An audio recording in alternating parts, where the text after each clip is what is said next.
My wife said no woman would ever want me. She called me small in front of everyone.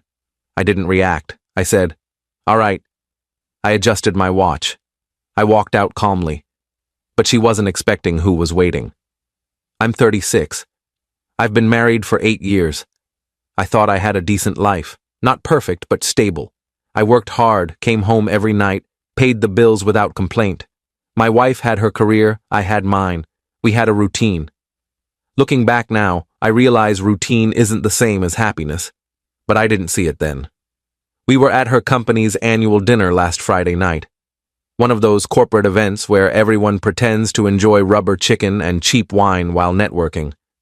I wasn't thrilled about going, but she'd been insistent for weeks, said it was crucial for her image at work. So I put on my best suit, the navy one she'd bought me for my birthday, and showed up with a smile. The evening started fine. Her coworkers seemed nice enough. I made small talk about the weather, about sports, about nothing that mattered. I've always been good at blending into the background at these things. I'm not the guy who commands a room. I'm the guy who listens, who nods, who makes other people feel heard. My wife used to say that was one of my best qualities, that I made her feel seen. Funny how things change. Dinner wrapped up around 9. People were on their 3rd or 4th drinks. Inhibitions were dropping. Her boss, this guy who wears too much cologne and laughs too loud at his own jokes, started holding court at our table. My wife was hanging on his every word, laughing at everything he said. I noticed, but I didn't think much of it. She always got more animated around her superiors. Then one of her coworkers, some guy from accounting with a receding hairline and an overinflated ego, made some comment about relationships. Something about how women always want more, how men can never quite measure up. A few people laughed uncomfortably. That's when my wife decided to chime in. "Trust me, some of us have learned to settle," she said, loud enough for half the table to hear.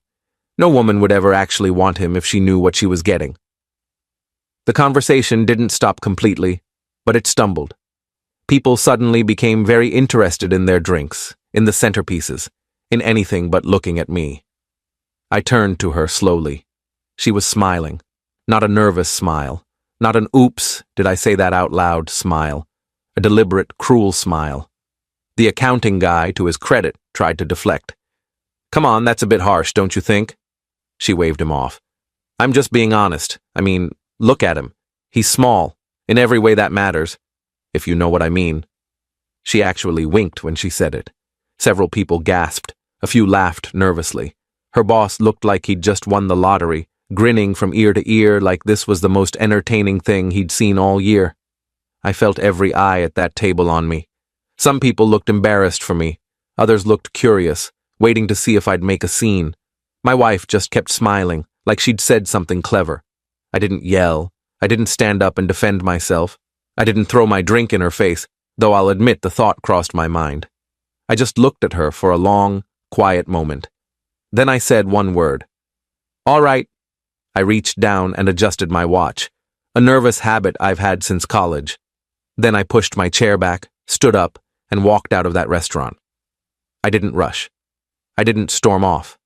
I just walked, calm and steady, like I was leaving any other dinner. Behind me, I heard her voice. "Where are you going? Are you serious right now?" She sounded annoyed, not apologetic, like I was the one embarrassing her by leaving. I got to my car, sat in the driver's seat, and just breathed for a minute. My hands weren't shaking. My heart wasn't pounding. I felt something I hadn't felt in years. Clarity, like a fog had lifted, and I could finally see what had been right in front of me the whole time. I drove home, poured myself 2 fingers of whiskey, and sat on the couch in the dark. I didn't turn on the TV. I didn't check my phone. I just sat there, thinking about every little comment, every subtle dig, every moment over the past 8 years where she'd made me feel exactly how she'd described me tonight. Small. She came home around midnight. I heard her heels clicking on the hardwood floor, heard her purse hit the counter with more force than necessary. She was drunk. I could tell by the way she moved, loud and uncoordinated. "Are you seriously mad about a joke?" she said, her words slightly slurred. Everyone was laughing. "You're being so sensitive right now." I didn't turn around. "It wasn't a joke." Oh my God, here we go. She walked around the couch to face me. You're going to pout now? Give me the silent treatment like a child? No, I said calmly. I'm going to bed. You can sleep in the guest room tonight. She blinked at me, confused. Excuse me? You're kicking me out of my own bedroom? It's not your bedroom, it's our bedroom, and right now I don't want you in it. She laughed, but it sounded hollow. You're actually serious? Over a stupid joke at a work dinner? Yes, I said. I'm serious. Her face changed then. The amusement drained away, replaced by something cold. You're pathetic. You know that? This is exactly what I was talking about. You can't even take a joke. You're weak. I stood up, looked her directly in the eyes. Go to the guest room. She called me more names. Controlling. Manipulative. She said I was proving her point, that I was small in every way that mattered. Then she grabbed her phone and stormed off to the guest room, slamming the door hard enough to rattle the pictures on the wall. I went to bed but didn't sleep much. I kept replaying the night in my head. Not just tonight, but years of nights. Years of small comments. You're too quiet. Why can't you be more assertive? My friends' husbands are so much more ambitious. I'd brushed them all off as her just venting, just being stressed. Now I saw them for what they were. Death by 1,000 cuts. Update one Saturday morning, she acted like nothing had happened. She came into the kitchen around 10, kissed me on the cheek like she always did, and asked what I wanted for breakfast. Her voice was cheerful, casual, like she hadn't publicly humiliated me 12 hours earlier. I was standing at the counter, making coffee. I didn't respond to her question. She sighed, loud and dramatic. Are you really still upset about last night? Come on, I said I was sorry. I turned to look at her. No, you didn't. Well, I'm saying it now. I'm sorry, okay? It was the wine talking. You know I didn't mean it. Yes, you did, I said. She rolled her eyes, leaning against the counter. Fine, I meant it a little. But you have to admit, you're not exactly assertive. You let people walk all over you, including me. Sometimes I just need you to be more of a man, you know? I set my coffee mug down carefully. Is that what you think? It's what I know, she said. You're passive. You never stand up for yourself. That's why I said what I said last night. Maybe if you had a little more spine, I wouldn't feel the need to point it out. To humiliate me in front of your coworkers? She paused, then shrugged. I wasn't trying to humiliate you. I was just being honest. You're way too sensitive about everything. I took a breath. Then I said the words I'd been thinking about all night. I want a divorce. She laughed. Actually laughed. No, you don't. Yes, I do. The smile slowly faded from her face. You're not serious. I've never been more serious about anything in my life. She stared at me for a long moment. I could see her brain working, trying to figure out if this was a bluff. Then she said, You won't actually do it. You don't have the guts. Watch me. She stood there for another few seconds, then turned and walked out of the kitchen. I heard her on the phone minutes later, talking to someone, probably her mother. She was crying, those loud, dramatic sobs she uses when she wants sympathy, the kind that sound almost theatrical. I pulled out my phone and started researching divorce lawyers. I found one with good reviews, the kind of attorney whose face is on billboards all over the city, the kind who doesn't lose. I called his office, fully expecting to leave a voicemail on a Saturday. He answered on the third ring. I need a divorce, I told him. Fast, clean, I don't care what it costs. I can do that, he said. His voice was calm, professional. Tell me what we're working with. Assets? Property? The house is in my name only. I bought it 2 years before we got married. I have investment accounts she doesn't know about. Around $500,000, give or take. Good. Very good. Employment situation? I work full-time in finance. She works part-time at her company, has for about 2 years. I've been covering probably 80% of our expenses. Even better, this should be straightforward. I'll have my team start on the paperwork. We'll be in touch Monday morning. Sunday was silent. She stayed in the guest room. I stayed in the bedroom. We didn't speak. I heard her moving around the house, heard her on the phone multiple times, but we didn't cross paths. It was like living with a ghost. Update 2. Monday morning, I went to work like it was any other day. I sat in meetings, responded to emails, talked to clients. Nobody there knew anything was wrong. I'm good at compartmentalizing. Always have been. Around noon, my lawyer called. Papers are drafted. I'm having someone serve her this afternoon. Where will she be? At her office. She usually works Mondays. Perfect. We'll serve her there around 3. You sure that's a good idea? Her coworkers will see. You want this done fast and clean, right? Public service puts pressure on her, trust me. At 3:15 p.m., my phone rang. It was her. She was screaming so loud I had to hold the phone away from my ear. You had me served at work? Are you out of your mind? Everyone saw it. The entire office watched me get handed divorce papers. Good, I said calmly. Good? What is wrong with you? You're trying to humiliate me now? Is this revenge? No, I'm trying to divorce you. There's a difference. Her voice broke. I can't believe you're actually doing this. Over one comment. One stupid comment at a dinner. It wasn't one comment, I said. It was 8 years of comments. I'm just finally listening to them. She hung up.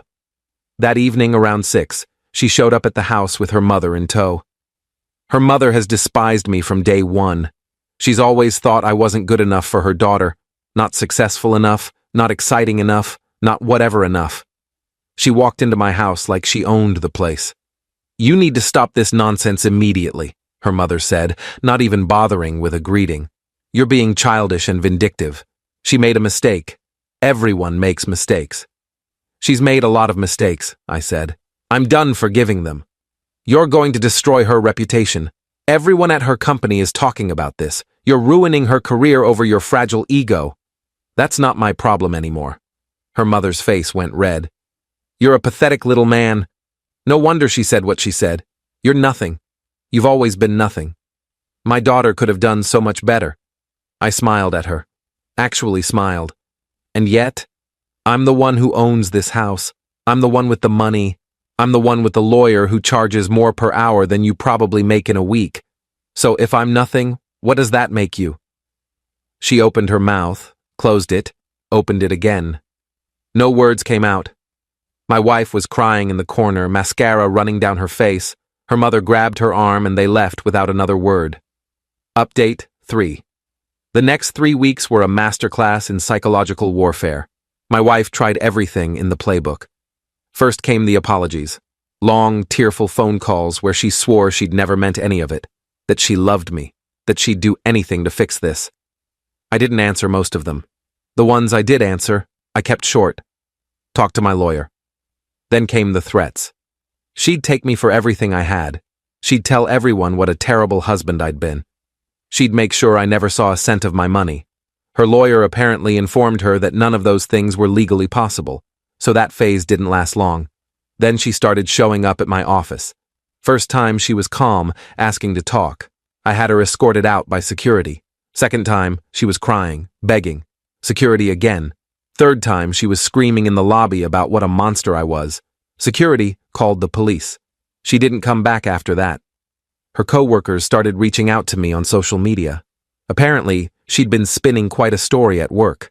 I was abusive. I controlled all the money. I'd isolated her from her friends and family. I'd threatened her. None of it was true, but she needed a narrative. She needed to be the victim. Most people blocked her or ignored her messages. But one person, the accounting guy from the dinner, sent me a message I didn't expect. Hey man, I just wanted to say I'm sorry about what went down at the dinner. That was completely out of line.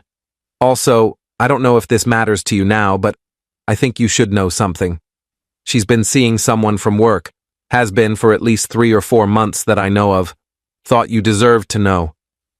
My heart didn't race when I read it. I felt vindicated. I wrote back, Who? His response came immediately. Her boss. The guy who was sitting at the head of the table that night. Of course it was him. The pieces fell into place so perfectly it was almost funny. The late nights at the office, the sudden interest in her appearance, the way she'd been hanging on his every word at the dinner, the way he'd grinned when she humiliated me. I forwarded the message to my lawyer. He forwarded it to her lawyer. 2 days later, her lawyer called mine. They wanted to settle. She'd sign whatever we put in front of her. The meeting was set for the following Monday at my lawyer's office. Nice building downtown, all glass and steel and expensive art on the walls. Her lawyer was there when I arrived. Then she showed up. She looked terrible. No makeup. Hair pulled back in a messy ponytail. Dark circles under her eyes. She wouldn't look at me as she sat down across the table. Her lawyer slid the papers across. My client agrees to all terms. No alimony, no claim to the house or any property acquired before the marriage. She keeps her car and her personal belongings. That's the extent of it. My lawyer looked at me. I nodded. I signed every page. She signed every page. The whole thing took maybe 15 minutes. 8 years of marriage ended with signatures on paper. As we were walking out, she grabbed my arm in the hallway. Her touch felt foreign. "I didn't mean it," she whispered. "Any of it. I was drunk. I was stupid. I love you. I really do love you." I looked at her hand on my arm. Then I looked at her face. Really looked at her, maybe for the first time in years. "No, you don't," I said quietly. "You never did. You loved what I provided, the stability, the house, the safety. But you never loved me." I pulled my arm away and walked to the elevator. She was crying behind me. I didn't turn around. Update 4. 2 months after the divorce was finalized, I was settling into my new life. I'd sold the house, too many bad memories soaked into those walls. I bought a condo downtown, smaller but modern, with floor-to-ceiling windows overlooking the city. It felt clean, new, mine. Work was good. Actually, work was better than good. Without the constant stress of a failing marriage, I'd thrown myself into a project I'd been putting off for years. My boss noticed. I got a promotion. Not a small one either. Senior position, significant raise, corner office. The kind of success I'd always been capable of but never quite reached because I was too busy managing someone else's emotions. Then, one Tuesday afternoon, I got a call from an unknown number. Usually I don't answer those, but something made me pick up. "Hi, is this you?" The voice was male, young, uncertain. "Who's asking?" "My name is..." "Look, this is weird. I'm calling because I think you should know something about your ex-wife." I almost hung up. Then curiosity got the better of me. "I'm listening." "I work at her company. Worked, actually, past tense. The whole place is imploding right now. Your ex and her boss, the one she was seeing, turns out they weren't exactly subtle. HR launched an investigation after someone filed a complaint. Apparently, there were some pretty inappropriate emails. Company property, company time. They both got fired last week." I sat down at my desk. "Why are you telling me this?" "Because she's been telling everyone that you're the reason she lost her job, that you called her company and made up lies about her. I was there that night, at the dinner. I saw what she did to you. I just thought you should know what she's saying now, in case it comes back to you." "I appreciate the heads up," I said, "but I haven't contacted her company, haven't spoken to anyone there." I figured. "Look, man, I just wanted you to know she's not doing well. I heard she moved back in with her mom. The guy, her boss, he dropped her the second they both got fired. Didn't even last a week after that." We talked for a few more minutes. He gave me details I didn't really need, but listened to anyway. After we hung up, I sat there for a while, processing. I didn't feel happy about her situation. I didn't feel sad either. I felt nothing. She was a character in a story I'd finished reading. That weekend, I went to a charity event one of my colleagues had invited me to. I almost didn't go, I've never been big on those things, but my colleague had insisted, said I needed to get out more. So I went. That's where I met her. The woman from the coffee shop I'd mentioned before. Turns out she was volunteering at the event. We'd chatted a few times when I'd grabbed coffee near my building, but this was different. She was different outside that coffee shop. Confident. Funny. She made me laugh more in 2 hours than I'd laughed in 2 years of my marriage. We exchanged numbers, started texting, then coffee dates turned into dinner dates. She didn't know about my ex. I mean, she knew I was divorced, but I didn't dump the whole story on her. She didn't need to carry that weight. Update 5. 3 months into dating her, things were going well. Really well. She was everything my ex wasn't. She built me up instead of tearing me down. She asked about my day and actually listened. She laughed at my jokes, even the bad ones. She made me feel like I mattered. Then one Saturday afternoon, I got an email from my ex. The subject line was just, "Please read this." I almost deleted it without opening it. But something made me click. The email was long, pages long, a rambling mess of apologies and justifications and excuses. She said she'd made the biggest mistake of her life. She said she'd been in therapy, working on herself. She said she understood now how badly she'd hurt me. She said she wanted another chance. She said no one would ever love me like she did. I read the whole thing. Then I read it again. And I felt nothing. No anger, no sadness, no temptation to respond or engage. Just nothing. I deleted it. The woman I was dating, we'll call her my girlfriend now because that's what she was becoming, noticed I was distracted that evening. We were at her place, cooking dinner together. "You okay?" she asked, chopping vegetables. "Yeah," I said. "My ex emailed me today." She stopped chopping. "Oh, what did she want?" "Another chance, apparently." And I deleted it. She smiled, went back to chopping. Good. That was it. No jealousy, no interrogation, no drama, just acceptance and trust. It was such a foreign feeling that I almost didn't know how to process it. A week later, I ran into someone from my ex-wife's company. We were at the same restaurant, and he recognized me. He came over to say hello. "Hey man, how've you been?" "Good," I said. "Really good, actually." "That's great to hear. Listen, I just wanted to say, we all felt terrible about what happened at that dinner. That was so out of line. And just so you know, most people at the company were on your side.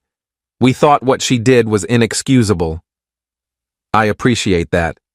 "Yeah, well, karma has a way of working things out. She's not doing great from what I've heard. Still living with her mom.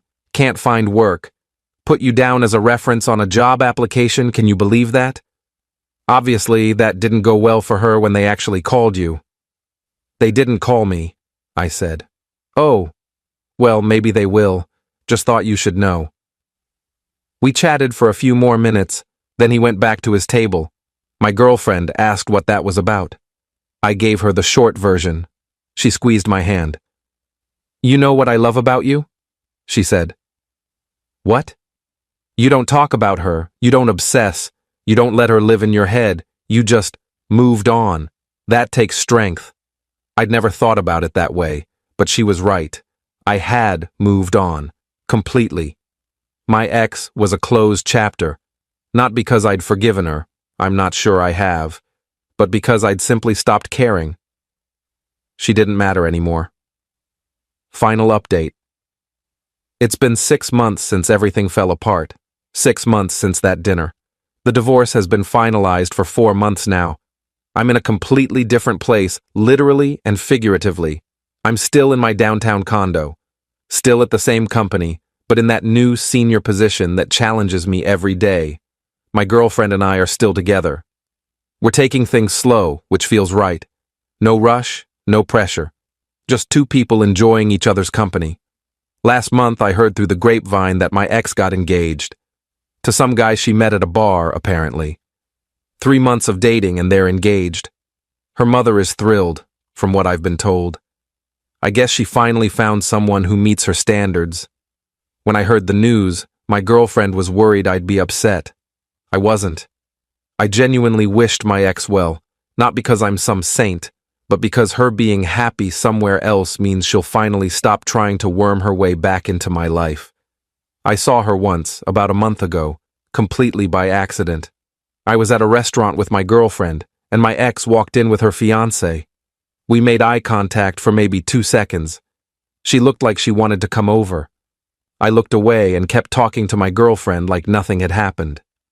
My ex left 10 minutes later. My girlfriend asked if that was her. I said yes.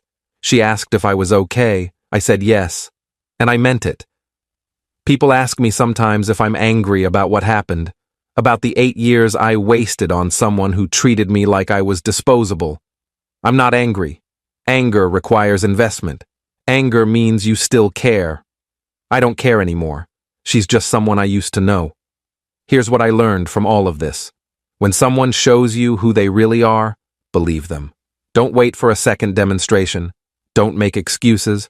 Don't hope they'll change. Just believe them and act accordingly. My ex showed me exactly who she was that night at the dinner. Actually, she'd been showing me for years, but I'd been too comfortable, too complacent, too afraid of change to see it. That night, she just said it loud enough that I couldn't ignore it anymore. She thought I was small. She thought I'd shrink. She thought I'd take it because I always had before. She thought I'd prove her right by staying. Instead, I walked away, and I kept walking, and I built a life that's better than anything we had together. I'm not small. I never was. I just spent too many years with someone who needed me to believe I was so she could feel bigger. Now I know better. The woman I'm with now, she sees me differently. She sees strength where my ex saw weakness. She sees confidence where my ex saw passivity. She sees a partner where my ex saw a provider. And that makes all the difference. My ex was wrong about a lot of things, but she was especially wrong about one thing. Plenty of women would want me. The right woman already does.